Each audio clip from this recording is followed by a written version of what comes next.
For the longest time, I thought I understood what value meant. I thought it was something you could hold, something you could count. A number in a bank account, a deed to a piece of land. That's what my family taught me. That's what my brother Todd certainly believed. It's funny, isn't it? How you can spend your whole life in a place your family has worked for generations, and still misunderstand the most important thing about it. They say the land holds memories. I guess it holds secrets, too. My name is Willa, and this is the story of how a dusty old box of seeds, my so-called sentimental inheritance, taught my family, and a whole corporate board, the real meaning of market value. It wasn't about revenge, not at first. It was about survival. But when you're pushed far enough, when you're told your whole life that you're the lesser, the softer, the one who isn't equipped for the real world, well, let's just say revenge can start to look a lot like justice. It wasn't about revenge until it was. The beginning of the end felt less like a bang and more like the slow, final turn of a key in a rusty lock. The sound was a definitive click of finality, echoing in the stale air of a lawyer's conference room. The room smelled of old paper, and even older money, a scent I'd come to associate with loss. Outside the oversized window, the world was a vibrant,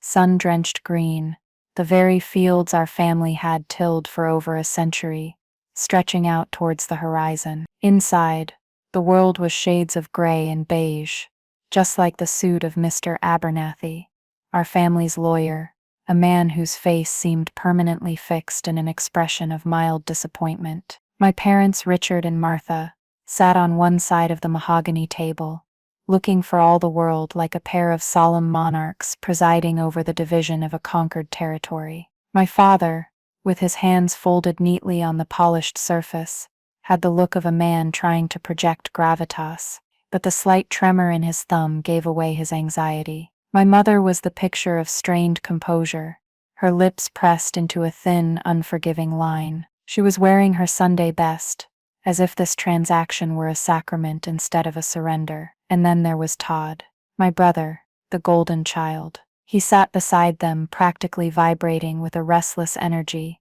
his leg bouncing under the table. He was wearing a shirt that was just a little too tight, a brand I knew he couldn't afford, a testament to his entire life philosophy. Look the part, and reality will eventually catch up. He kept glancing at the man from Agri-Corp, a slick executive named Sterling, who sat opposite us, radiating a calm, predatory confidence. Sterling was the man buying our history, and Todd looked at him with an unnerving, almost sycophantic admiration. I sat alone, on my side of the table, feeling like an island. I'd worn a simple dress, something practical. I felt like I was at a funeral for the farm, and I had dressed accordingly. The air was thick with unspoken things, with decades of slights and favoritism, and my own quiet, foolish hope that this time, just this once, things might be different. Mr. Abernathy cleared his throat, the sound like gravel rattling in a tin can. "All right," he began, shuffling a sheaf of papers that represented the sum total of our family's legacy. "As you know, AgriCorp's offer for the full 300 acres, the farmhouse, and all outbuildings has been accepted. The funds have been transferred to an escrow account and are ready for disbursement according to the terms of the family trust, as amended by your parents." He paused and looked at my father. My dad gave a stiff, formal nod, refusing to meet my eyes. My mother stared at a point on the wall just over my head. It was a look I knew well. It was her, "This is for the best, and we don't need to discuss it." Todd leaned forward, his knuckles white on the table. "So the payout," he said, his voice tight with anticipation.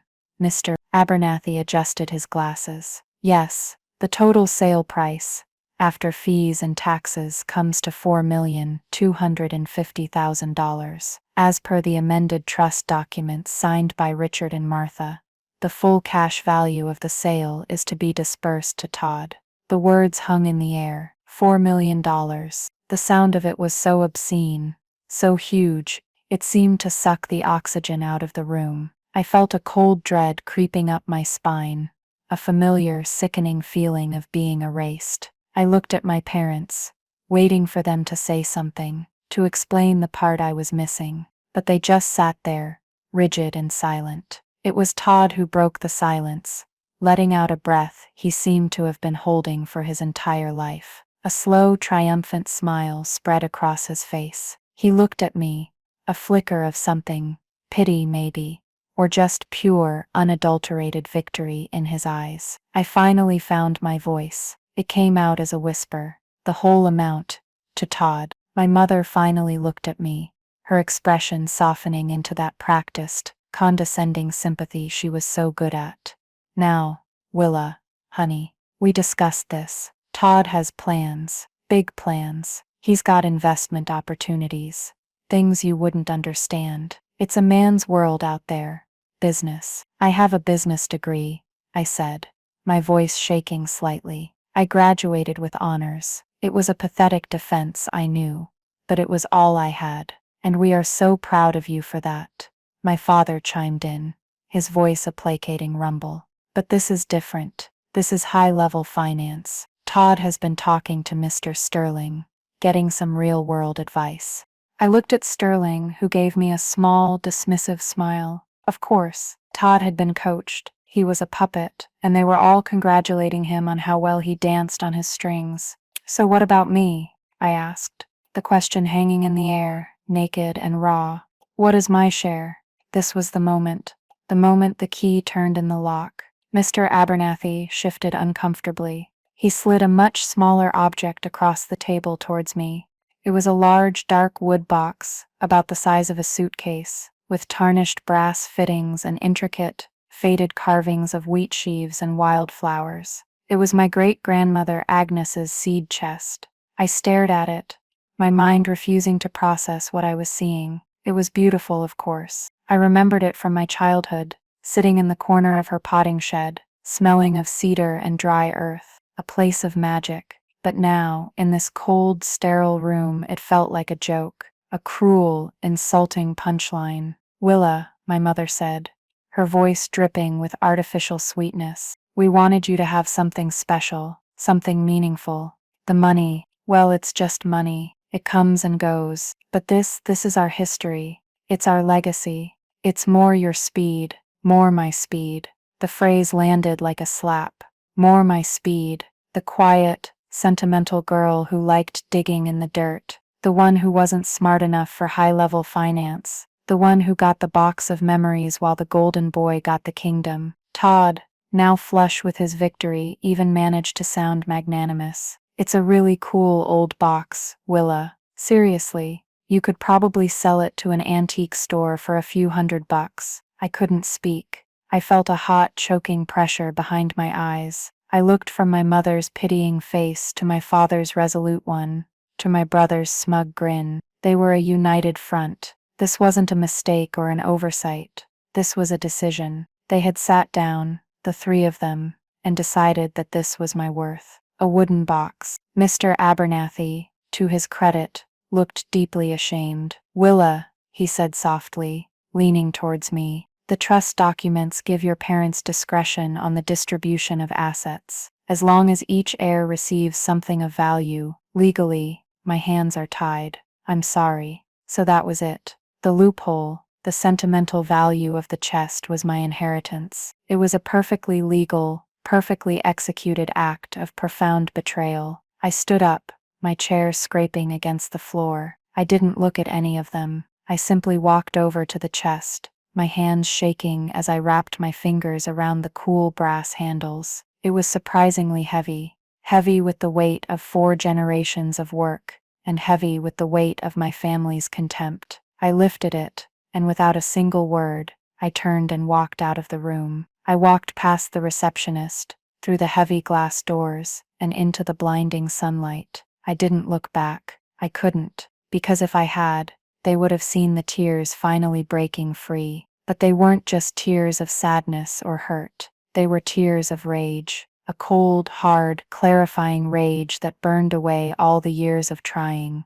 of hoping, of waiting to be seen. They thought they had given me a useless box of memories. They had no idea they had just handed me a weapon. The drive home was a blur of green fields and blue sky, a cruel technicolor backdrop to the grayscale film playing in my head. I lived in a small second-floor apartment in the nearby town of Oakhaven, a place I'd cobbled together with my savings from my job as an administrative manager at a local logistics company. It was neat, it was tidy, and it suddenly felt like a prison cell. I hauled the heavy chest up the stairs, my knuckles scraping against the wall, the physical strain a welcome distraction from the emotional agony. I set it down in the middle of my small living room, where it looked ancient and out of place, a relic from another world. And then I fell apart. It wasn't a dramatic, screaming breakdown. It was a quiet, total collapse. I slid down the wall until I was sitting on the floor,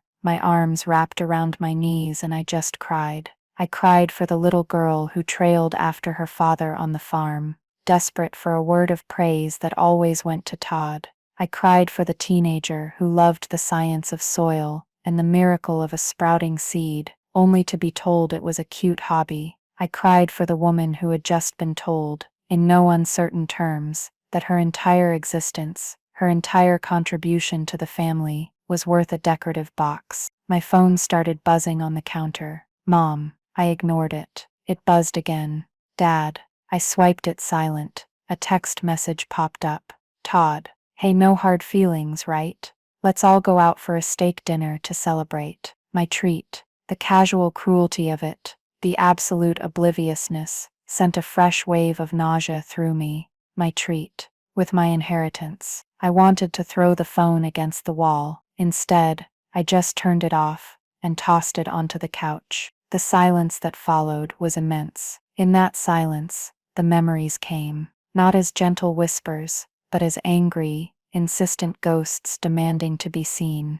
I was 14 again, standing in the humid, earthy-smelling potting shed with my great-grandmother Agnes. She was showing me how to separate the tiniest of seeds from a dried flower head, her fingers, though gnarled with age, impossibly nimble. She was the matriarch, the one who had saved the farm during the Depression with her sharp mind and even sharper instincts. She smelled of lavender and soil. Never underestimate the small things, Willa, she'd told me, her voice raspy but kind. A single seed holds the promise of a whole field. It holds the future. All it needs is the right hands to tend it. She'd tapped the big wooden chest in the corner. Everything we need to survive is in there. Remember that. Todd had burst in then, waving a report card, a B- in algebra. My parents had appeared as if summoned, cooing over him, ruffling his hair. That's our boy, a real numbers man. Agnes had just looked at them, then back at me, and given me a slow, knowing wink. She saw me. Even then, the memory dissolved, replaced by another. I was 22, home from college for the summer. The main irrigation pump for the North Field had died. It was a $4,000 repair we couldn't really afford. My father was pacing in the kitchen, muttering about taking out another loan. I had just gotten a payout from a summer internship I'd worked 60 hours a week for. Without a second thought, I transferred the money to my dad's account. Here, I'd said, just pay me back when you can. He'd clapped me on the shoulder, relief washing over his face. You're a good girl, Willa, a real lifesaver. He never paid me back. 2 weeks later, Todd, who had spent the summer finding himself on a cross-country road trip, came home. To celebrate his return, my parents bought him a brand new pickup truck. A young man needs a reliable vehicle, my mother had announced at a family dinner, the one where they served fried chicken, my favorite, but it tasted like ash in my mouth. Todd had bragged about the truck's sound system while I silently calculated how many irrigation pumps it was worth. The pattern was so clear, a lifetime of it laid out on the threadbare carpet of my apartment. I was the safety net, the responsible one, the provider who was never acknowledged as such. I was the deep, unseen roots of the family tree, while Todd was the flashy, showy blossom that got all the attention. The injustice of it was a physical weight, pressing down on my chest, making it hard to breathe. For days I was a ghost in my own life. I called in sick to work. I ate crackers and stared at the wall. The seed chest sat in the middle of the room, a silent, monolithic accusation. I hated it. I hated what it represented. I imagined taking an axe to it, splintering the dark wood, burning the contents, but I couldn't. Something held me back, some lingering echo of Agnes's voice. Everything we need to survive is in there. On the 5th day of my self-imposed exile, there was a knock on the door. It wasn't the tentative rap of my parents, or the impatient pounding of my brother. It was a firm, steady rhythm. I knew who it was. I dragged myself off the floor and opened it. Eleanor stood there, holding 2 large cups of coffee and a bag of pastries. My best friend since kindergarten. She was a corporate lawyer in the city now, sharp and stylish, the complete opposite of my earthy, rural self. But she had a core of iron loyalty that had never once wavered. She took one look at my tear-stained face, my disheveled hair, the dark circles under my eyes, and her own expression, a mix of concern and fury, said everything. I tried calling, she said, her voice soft. Your phone's off. I know, I mumbled, stepping aside to let her in. She walked in, her eyes immediately landing on the chest. So that's it, she said, her voice tight. That's the sentimental prize. I just nodded, sinking onto the couch. She handed me a coffee. The warmth felt good in my cold hands. She sat beside me, not crowding me, just being present. Your mom called my mom, she said after a minute. Gave her the whole sob story. Willa is being so sensitive. She ran out of the lawyer's office without a word. We're so worried about her. Eleanor rolled her eyes with such theatrical contempt, it almost made me smile. I told my mom to tell her that if they were so worried, maybe they shouldn't have disinherited you in the most publicly humiliating way possible. A watery laugh escaped me. You didn't. Oh, I did, she said, taking a sip of her coffee. Willa, it's beyond awful. It's monstrous. This isn't just favoritism. This is a declaration that they don't see you. They don't value you. And Todd, letting them do it. He's just as bad. He thinks I should sell it to an antique store, I said, my voice flat. Eleanor stared at the chest. Don't you dare, she said. Not yet. What's inside it? I don't know, I confessed. I haven't opened it. I think I'm afraid of what I'll find, or what I won't find. What if it's just dust? What if it's just empty? And what if it's not? She countered, her lawyerly mind kicking in. Willa, your great-grandmother was a legend. My grandmother used to talk about her, said Agnes could make a rock sprout. She was a scientist in her own way. She wouldn't have kept a box of dust. Her words planted a tiny seed of something other than despair in my mind. Curiosity. Agnes wouldn't have kept dust. I looked at the chest, really looked at it for the first time, not as a symbol of my family's betrayal, but as an object Agnes had treasured. The carvings weren't just decorative, they were specific plants. I recognized Queen Anne's lace, echinacea, and a type of climbing bean I hadn't seen in years. Okay, I said, my voice a little stronger. Okay.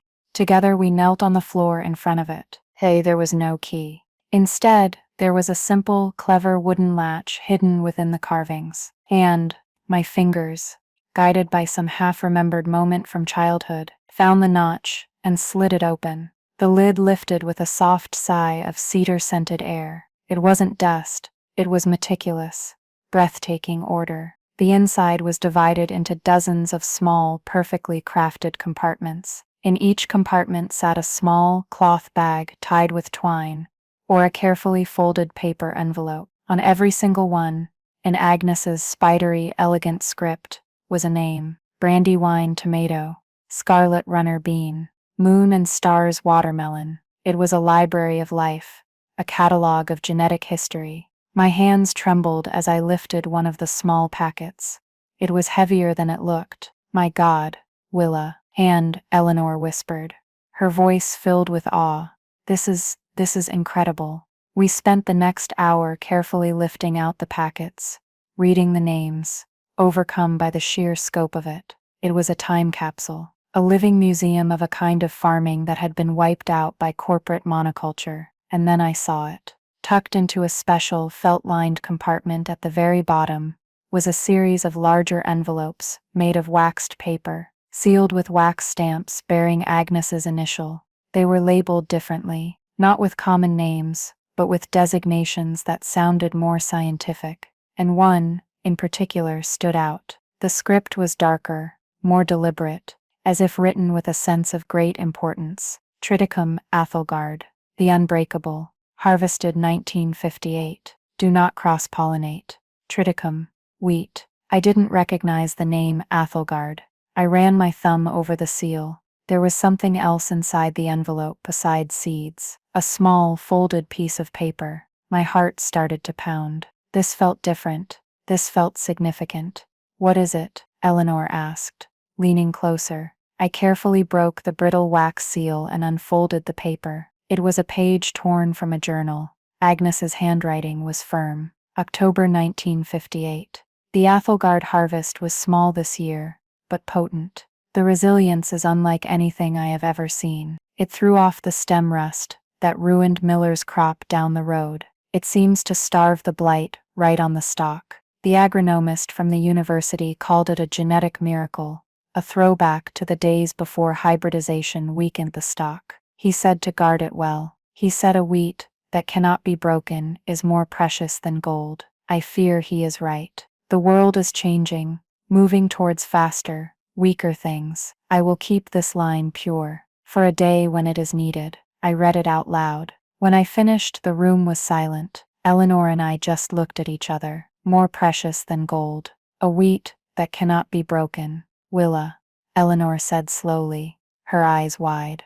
What's the big news story in the farming journals right now? The one your dad was complaining about last month. And then it hit me, like a lightning strike. A new strain of blight. Q8, they were calling it. It had been discovered a few months ago and was now tearing through the vast identical fields of Agri-Corp wheat across the entire region. The news reports had been getting worse and worse. Farmers were talking about catastrophic losses. Agri-Corp's stock was starting to slide. They had no defense against it. Their perfect, high-yield, genetically uniform crops were a ticking time bomb, and the fuse was lit. I looked down at the packet in my hands. Then I looked at the chest, this useless box full of sentimental junk. A slow, cold, and utterly exhilarating feeling began to spread through my veins. It was the feeling of a key turning in a lock.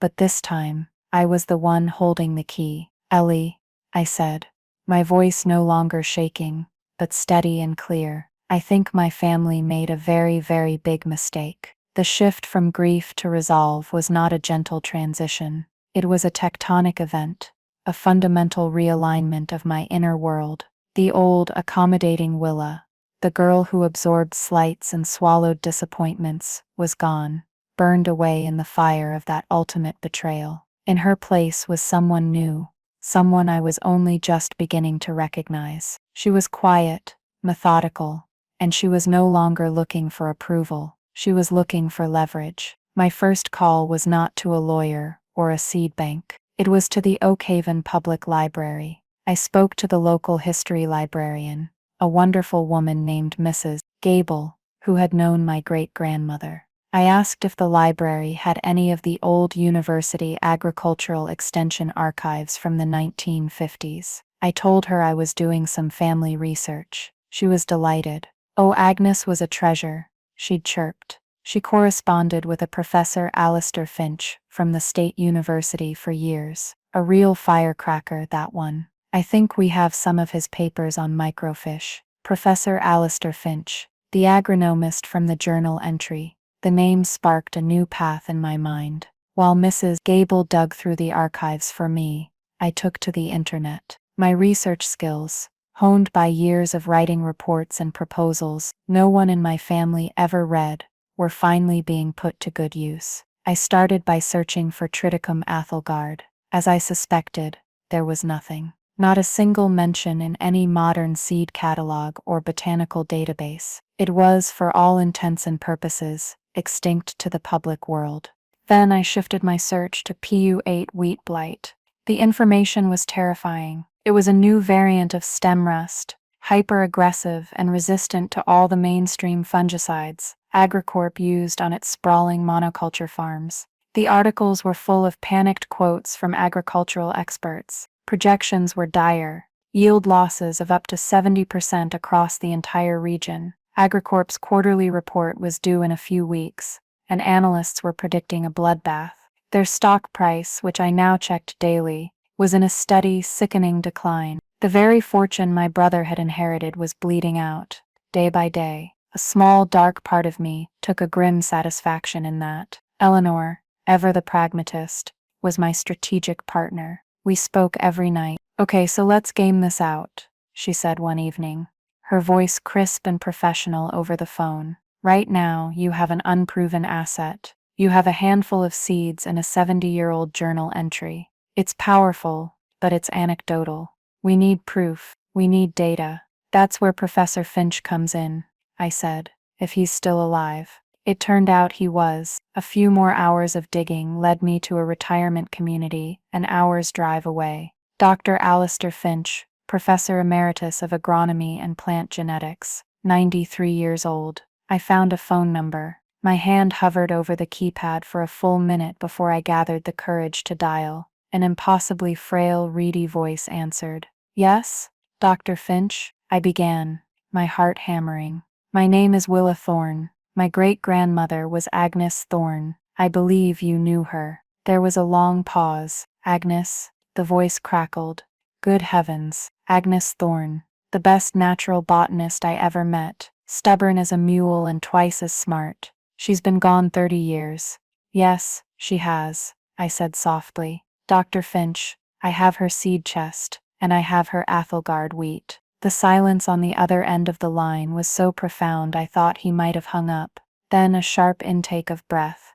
"You bring it to me," he said, his voice suddenly filled with an astonishing energy. "You bring it to me right now. Don't talk to anyone else about it. Do you understand me, young lady?" Not a soul. The next day I drove to the retirement village, a single waxed paper envelope tucked securely in my bag. I found Dr. Finch in the community greenhouse, a small humid glass building filled with a chaotic explosion of orchids and exotic ferns. He was a tiny bird-like man in a wheelchair, with sharp, intelligent blue eyes that seemed to miss nothing. He looked me up and down, then gestured to a potting bench. "Let's see it." I carefully laid the envelope on the bench. With hands that trembled slightly with age, he took the packet. He didn't open it. He just held it, closing his eyes as if he could feel the energy of the life within. "Athelgard," he murmured.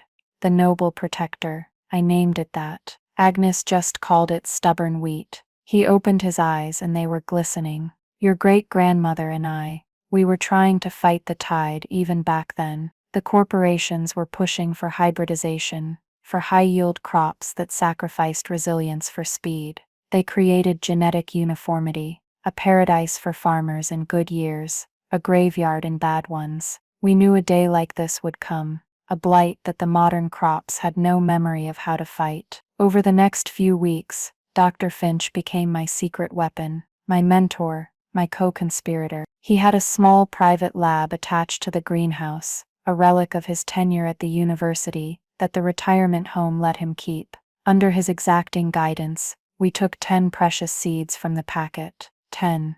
It felt like defusing a bomb. We sterilized the soil. We used filtered water. We set the grow lights to mimic the exact daylight hours of a late spring in our region. It was a sacred ritual. While the seeds germinated, Eleanor was busy on another front. "You need to protect this," she'd insisted. "If this is what we think it is, it's not just a plant, it's intellectual property. Extremely valuable intellectual property." She worked pro bono, her excitement for my cause a palpable energy. She drew up the paperwork to form a limited liability company. We needed a name. I thought of Agnes's journal. I thought of the name Dr. Finch had given the wheat. "Athelgard Legacy," I said. "Let's call it Athelgard Legacy, LLC.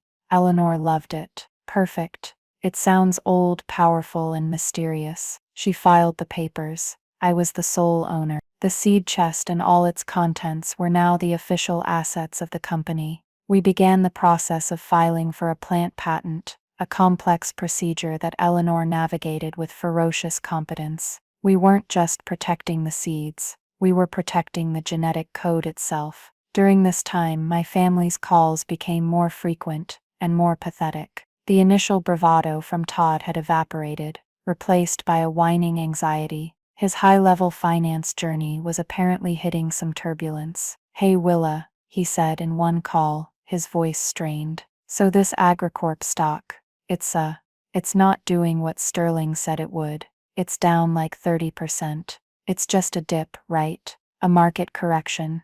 "I don't follow the market, Todd," I replied coolly, the picture of detached indifference. "You're the numbers man. You tell me." The silence on his end was satisfying. My parents' calls were all about guilt. "Willa, we're worried about you. You're being so distant. We're still your family. You know Mrs. Gable at the library said you were asking about old papers. We hope you're not dwelling on the past. You need to look forward." "Oh, I am looking forward," I thought. "I'm looking at a future you can't even begin to imagine."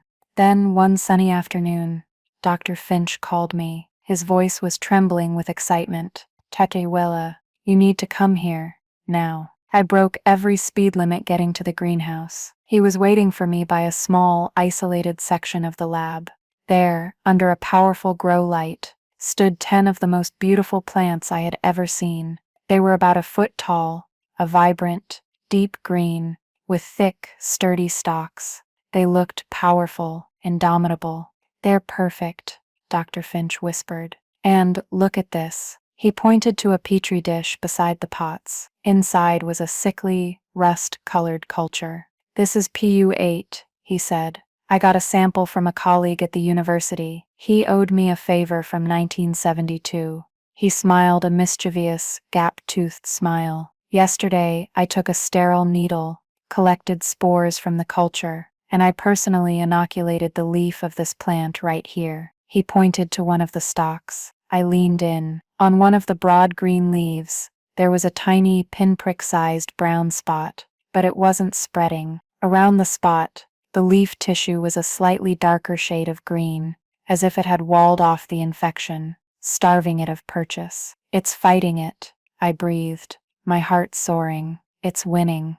"Winning," Dr. Finch chuckled, a dry, papery sound. "My dear girl, it's not winning. It has already won." The plant's cellular response is extraordinary. It recognizes the fungus as a pathogen and triggers a localized cell death to isolate it. It builds a fortress of dead cells around the infection, so it can't spread. It's a defense mechanism modern wheat has had bred out of it. This isn't just resistance, Willa. This is immunity. I stood there, staring at that tiny, perfect plant, and I finally understood the true scope of what I held. It wasn't just a key, it was a crown. I was not a victim of my family's greed. I was the sole proprietor of the cure to a crisis of their own making. The world had shifted on its axis, and I was standing at the new center of gravity. Eleanor's advice was sharp and immediate. "We don't go to them, we make them come to us." It was time for our first move.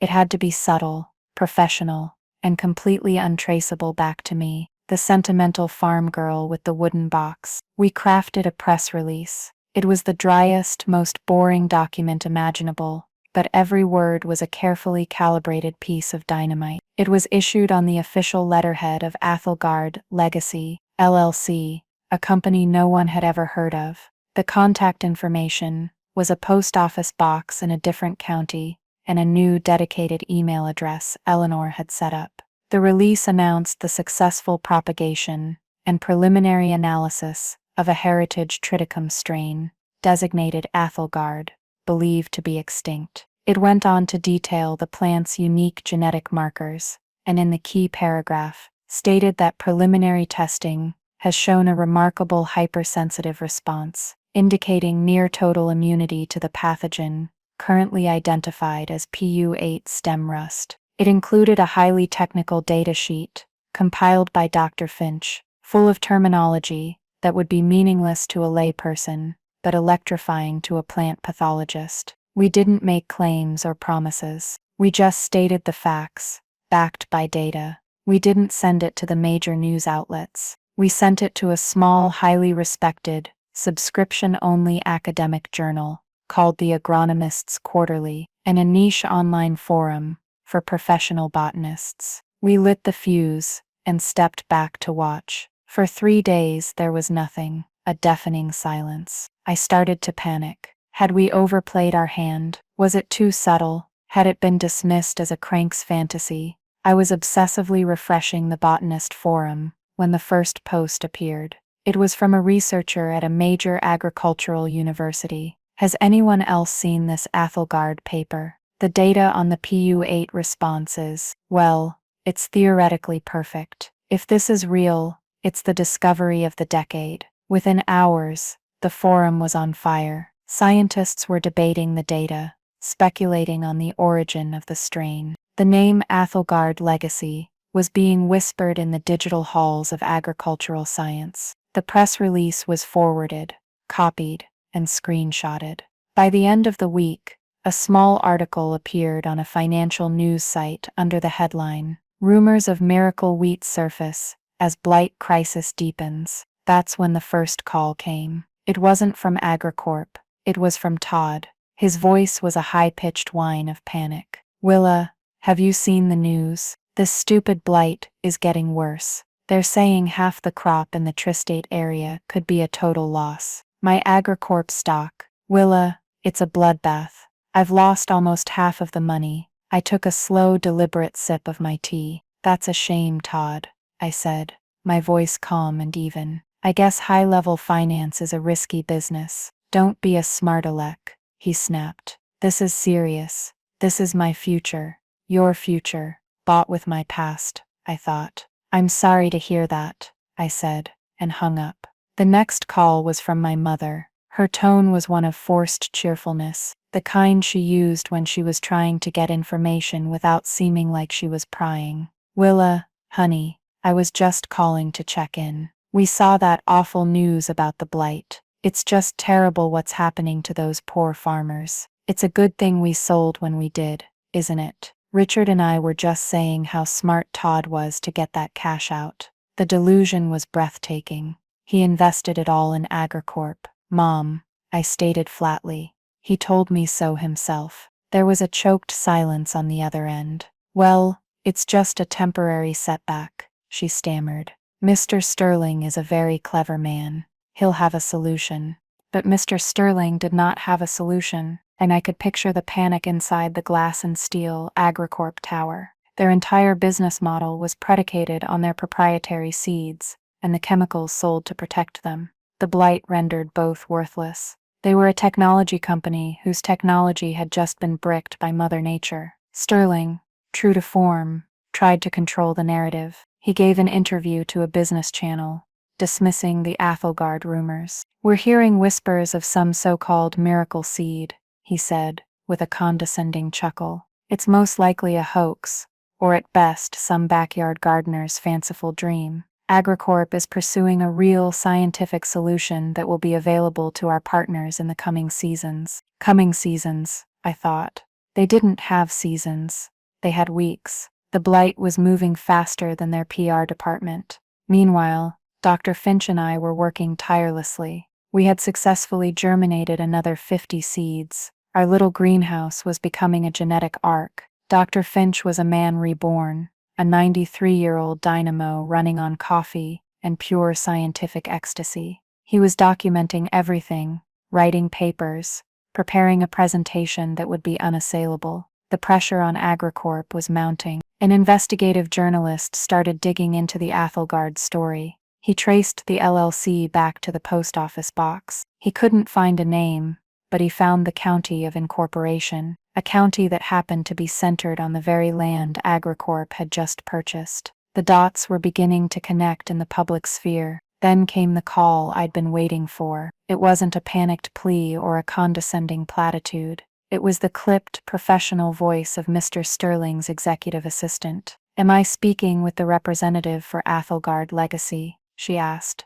"You are," I replied, my voice cool. Eleanor had coached me for this moment. Give nothing away. Be calm. Be powerful. Mr. Sterling would like to arrange a meeting to discuss a potential acquisition of your assets, the assistant said, the slight hesitation before the word assets telling me everything I needed to know. They still didn't quite believe it was real. I'm not certain we're interested in an acquisition, I said calmly, but we would be willing to entertain a preliminary conversation. My counsel will be in touch to arrange the particulars. I gave her Eleanor's contact information and hung up. I leaned back in my chair, a slow smile spreading across my face. They weren't calling a farm girl anymore. They were calling a corporation, my corporation. The silent takeover was complete. The power had shifted.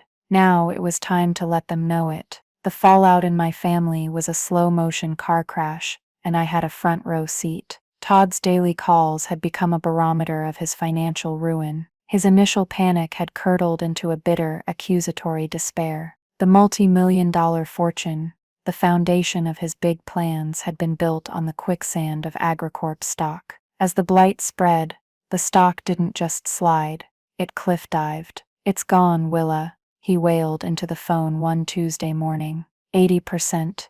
It's just gone. The bank called.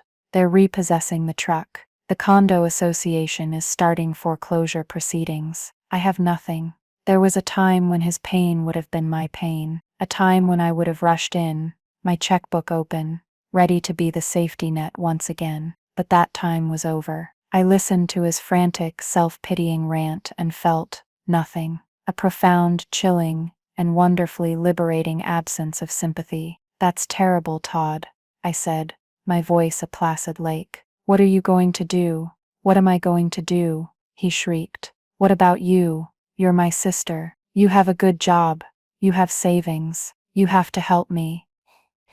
"No, Todd," I said, the words simple and hard as river stones. "I don't." The silence that followed was heavy with his disbelief. It was the first time in his life the word no had been deployed against him with any real force. The inevitable happened a week later. The golden child, stripped of his gilded feathers, had to go home. He moved back into his childhood bedroom, the one with the dusty sports trophies and faded movie posters. This was the true family exodus, not a grand departure, but a whimpering, ignominious retreat. The symbol of their financial liberation was now a symbol of their catastrophic misjudgment, sleeping under their roof, eating their food, a constant, nagging reminder of their failure. And that was when my parents' manipulation went into overdrive. The guilt-tripping became an art form. My mother would call, her voice thick with manufactured tears. "Willa, your brother is a broken man. He just lies in his room all day, staring at the ceiling. Your father and I, we're at our wits' end. We put the rest of our savings into this venture with him. We believed in him. Now, we might lose the house. This house we were supposed to retire in." The house they lived in, I noted, was not the family farmhouse they had so eagerly sold. It was a smaller, newer build in a suburban development, but the implication was clear. Their comfort, their security, was now my responsibility. "The farm money is gone, Willa," my father said in a separate man-to-man style call that was meant to sound reasonable, but was just another form of pressure. "We made a bad bet, but you're stable, you're our daughter. Family has to stick together in times like these. It's about loyalty, loyalty." The word was so ironic it almost made me laugh. They spoke of loyalty now, when the ship was sinking. They had never been loyal to me, only to their fantasy of Todd's success. "I'm sorry you're in this position," I would say, my voice a frustrating brick wall of politeness. "I hope you find a way to work it out." I knew my calm detachment was driving them insane. They were used to pushing my buttons, to getting an emotional reaction they could then manage and manipulate. But the buttons were gone. I had disconnected the entire control panel. Meanwhile, Eleanor was playing hardball with AgriCorp. Sterling's people wanted the meeting at their headquarters. Eleanor refused. They wanted a full list of our assets and research. Eleanor refused. "The meeting will be on our terms at a location of our choosing," she told them, her voice pure ice. "And it will be a presentation, not a negotiation. You are not in a position to negotiate. You are in a position to listen." Finally, after a week of back and forth, they capitulated. The desperation was seeping through their corporate veneer. The blight was now on the national news. Their stock was suspended from trading. They were hemorrhaging money and credibility. They agreed to our terms. The location I chose was deliberate. It wasn't a sterile boardroom or a fancy hotel. It was the humble, humid, gloriously green greenhouse at Dr. Finch's retirement community. This was where the miracle had happened. This was our turf, my place of power. The day of the meeting, my parents and Todd showed up at my apartment, unannounced. They had clearly planned this ambush. My father was holding his hat in his hands, trying to look humble. My mother was wringing her hands. Todd looked sullen and defeated. "Willa," my father started. "We heard you have a meeting today, with some people, about a business thing. How did you hear that?" I asked, already knowing the answer. They had been pumping Mrs. Gable at the library for information. "It doesn't matter." My mother cut in, her voice pleading. "Willa, whatever this is, whatever little project you have going, please, think of us." Todd heard a rumor about some new kind of wheat. "If you know something, you have to tell Mr. Sterling. It could help him. It could help us get back on our feet. You have a moral obligation to your family, a moral obligation." It was the last desperate arrow in their quiver. I looked at their anxious, grasping faces, the faces of people who had dismissed me, devalued me, and disinherited me, now begging me to save them from the consequences of their own choices. "You should come to the meeting," I said, the idea forming in my mind with a sudden brilliant clarity. "All of you. You want to see my little project. Fine, come and see it." They looked surprised, then relieved. They thought it was a concession, an olive branch. They thought the old Willa was finally re-emerging. They had no idea they were accepting an invitation to their own execution. The scene was perfectly set. The air in the greenhouse was thick with the scent of damp earth, chlorophyll, and blooming orchids. In the center, we had placed a simple table and 4 chairs. On one side sat me, flanked by Eleanor, who looked like she could chew through steel, holding a sleek leather portfolio, and Dr. Alistair Finch, who sat proudly in his wheelchair, a stack of scientific papers on his lap. On a display stand next to us, bathed in a pool of light from a single grow lamp, was one perfect pot of Triticum Athelgard, the unbreakable wheat. It was our centerpiece, our silent, living testament. Mr. Sterling arrived precisely on time, followed by 2 of his own lawyers, men who looked profoundly uncomfortable in the humid, rustic setting, their expensive suits already starting to wilt. Sterling himself tried to project his usual aura of command, but his eyes were tired, and there was a tightness around his mouth that betrayed his stress. He took in the scene, the old man, the 2 young women, the single potted plant, and a flicker of his old arrogance returned. He clearly thought this was going to be easy. Then my family arrived. They scurried in like nervous mice, looking around wide-eyed. When they saw Sterling, they seemed to shrink. My father gave him a pathetic, hopeful little wave. Sterling ignored him completely. They huddled by the door, uncertain of their role, spectators at a play they didn't understand. "Miss Thorne," Sterling began, dispensing with pleasantries. "I'll be direct. We know you have something.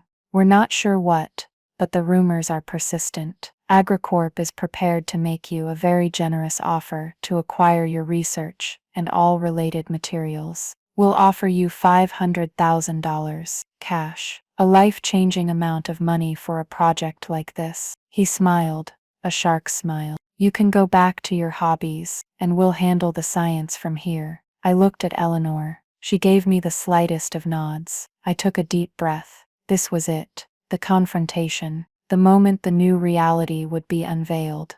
"Thank you for your offer, Mr. Sterling," I said, my voice resonating with a calm confidence that surprised even me. "But you seem to be operating under a number of misapprehensions." I stood up and walked over to the potted wheat. I ran a finger along one of its strong green leaves. "First," I said, turning back to face him, "this is not a project or a hobby. This is Athelgard Legacy, a legally incorporated entity that holds the exclusive plant patent, both nationally and internationally, for this genetic line. Second, what you see here is Triticum Athelgard, the only known viable crop in the world with natural immunity to PU8. Dr. Finch can walk you through the specifics of the hypersensitive response, but suffice it to say, Your fungicides are obsolete. We hold the cure, the only cure. Sterling's smile faltered. His lawyers started whispering to each other. In the corner, I saw my father's jaw drop. And third, I continued, my voice dropping slightly, and this is the most important point. We are not, under any circumstances, interested in an acquisition. The seeds are not for sale. The company is not for sale. Athelgard is not for sale. Sterling stared at me, his mask of control finally cracking. See? Then what is this? He blustered. What do you want? This was Eleanor's cue. She stood up and opened her leather portfolio on the table. What we are offering, Mr. Sterling, she said, her voice cutting through the humid air like a razor, is a licensing agreement. She slid a document across the table. Ethelgard Legacy will license the patent to AgriCorp for a period of 10 years. In exchange, AgriCorp will pay our company a licensing fee of 17% of the gross revenue from every single bushel of Athelgard wheat, or any derivative thereof, sold anywhere in the world. One of Sterling's lawyers choked. 17%. That's insane. Our standard royalty is 3, maybe 4%. Your standard royalty is for products you have a choice in acquiring, Eleanor countered smoothly.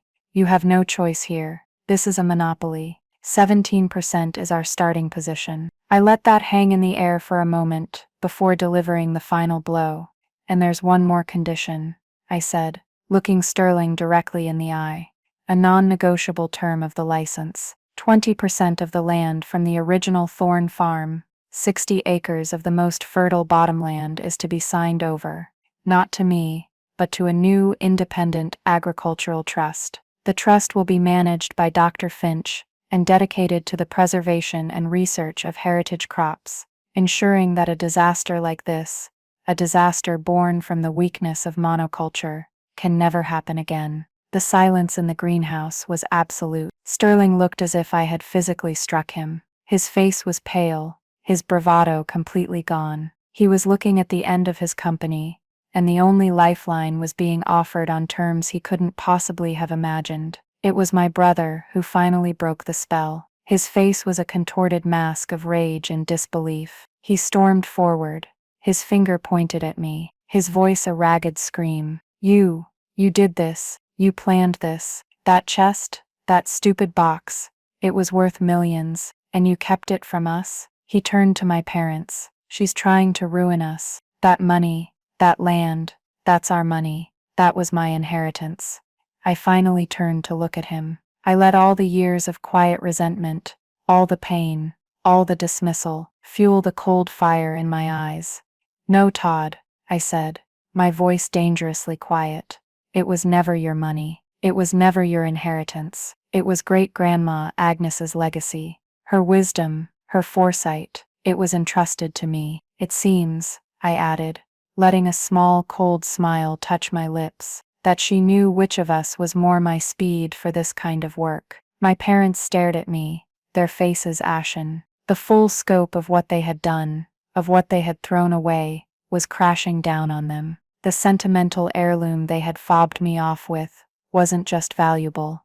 It was the key to the entire region's food security. It was the foundation of a new agricultural dynasty, and they had given it away out of spite and ignorance. They had wanted me to learn my place, and in that moment, standing there in a greenhouse full of life, surrounded by allies who respected me, dictating terms to the men who had bought my birthright, I finally had. I was at the head of the table, and they weren't even in the room. The aftermath was less of a single event, and more of a slow, cascading series of consequences. AgriCorp, backed into a corner with their fields dying, and their shareholders in open revolt, had no choice. After a week of frantic, futile attempts by their lawyers to water down the terms, they signed the agreement. The first wire transfer from them to the Athelgard Legacy LLC business account was for an advance against future royalties. The number had so many zeros, I just stared at it for a full 10 minutes,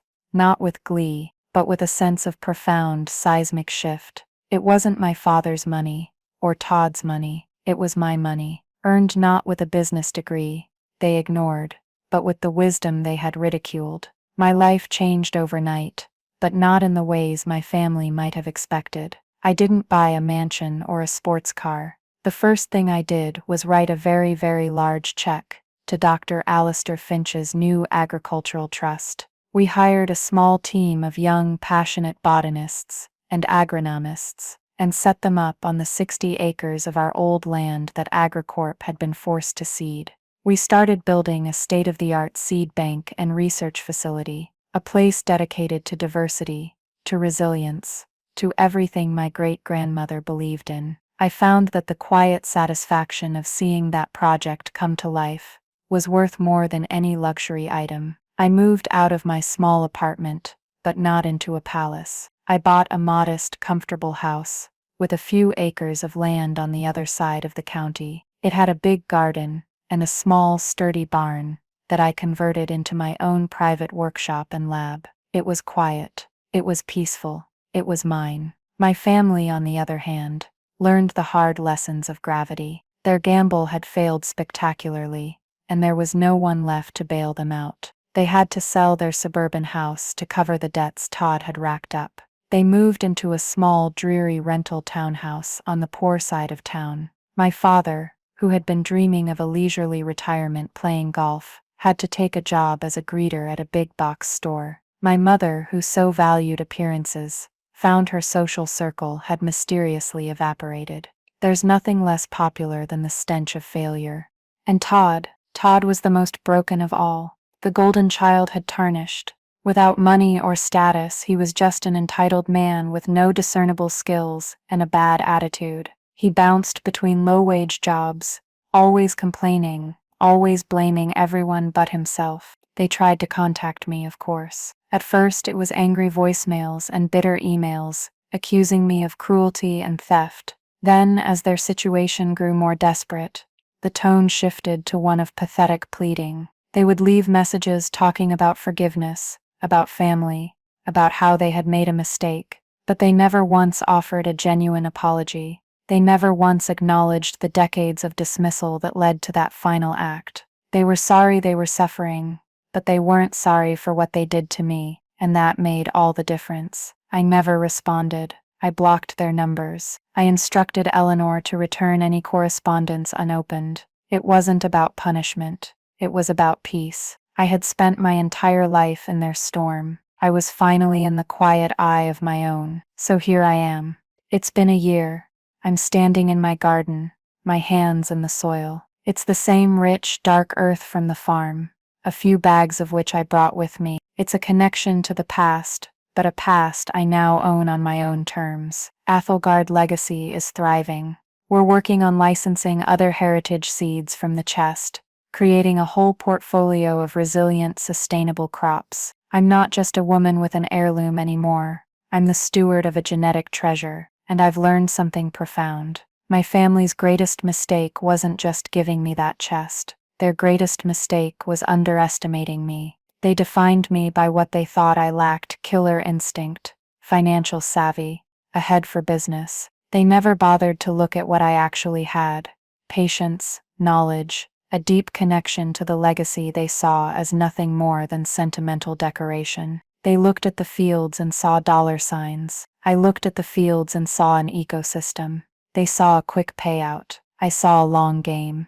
Their dismissal of me was the blindfold that kept them from seeing the real value in their hands. They thought my world was small because it was quiet. They didn't understand that powerful things often grow in silence. The seed in the dark earth, the resolve in a broken heart. In the end, it wasn't about revenge. Not really. It was about recalibrating the scales. It was about proving that my speed wasn't slower or lesser, just different. And in a world that was about to be broken by its obsession with speed and uniformity, my quiet, patient, resilient world turned out to be the one that held the key to survival. They thought they were giving me a memory of the past, but Agnes, in her infinite wisdom, had actually given me the blueprint for the future. And it's a future I'm building every single day. Have you ever been completely underestimated by the people who were supposed to know you best? Have you ever had your passions dismissed as just a hobby?